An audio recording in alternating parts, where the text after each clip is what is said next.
Hi எல்லோருக்கும். தீபாவளினாலே white sugar use பண்ணி நம்ம நிறைய ஸ்வீட்ஸ் வந்து ரெடி பண்ணுவோம். பட் கொஞ்சம் ஹெல்த்தியாக வெள்ளை சக்கரை கலர் எதுவுமே சேர்க்காம நாட்டு சக்கரை மட்டும் யூஸ் பண்ணி ஒரு குட்டி ஜாங்கிரி பயங்கர சாஃப்டாகவும் ஜூஸியாகவும் இருக்கும். ஃபஸ்ட்டு அதுக்கு 1 கப் உளுந்தை நல்லா வாஷ் பண்ணிவிட்டு ஒரு 4 மணி நேரம் ஊற வச்சு மிக்சியில் இல்லைனா கிரைண்டரில் நல்லா இந்த மாதிரி தண்ணி தெளித்து வடை மாவு பதத்துக்கு அரைச்சி எடுத்துக்கணும்.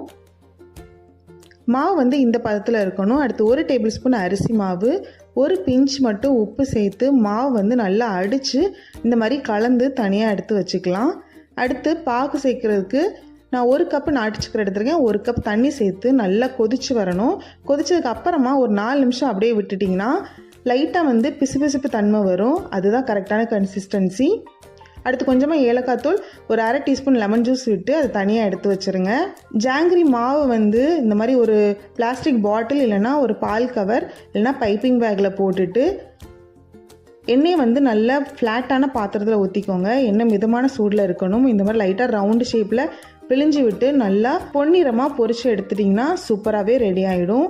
சூடான ஜாங்கிரியை வந்து நம்ம சிரப்பில் வந்து அப்படியே சேர்த்துக்கலாம். சேர்த்துட்டு ஒரு 5 நிமிஷம் மட்டும் விட்டிங்கனாலே போதும். வெளியில் வந்து நல்லா கிறிஸ்பாக, உள்ளே வந்து செம்ம ஜூஸியாக டேஸ்ட்டாக இருக்கும். உங்களுக்கு நல்லா சாஃப்டாக வேணும் அப்படின்னா ஒரு 1/2 மணி நேரம் சோக் பண்ணி எடுத்திங்கன்னா சூப்பரான ஜாங்கிரி ரெடி ஆகிடும். கண்டிப்பாக இந்த தீபாவளிக்கு ட்ரை பண்ணி பாருங்கள். கிட்ஸ்லாம் விரும்பி சாப்பிடுவாங்க. வீடியோ பிடிச்சிருந்தா லைக் பண்ணுங்கள். தேங்க்யூ.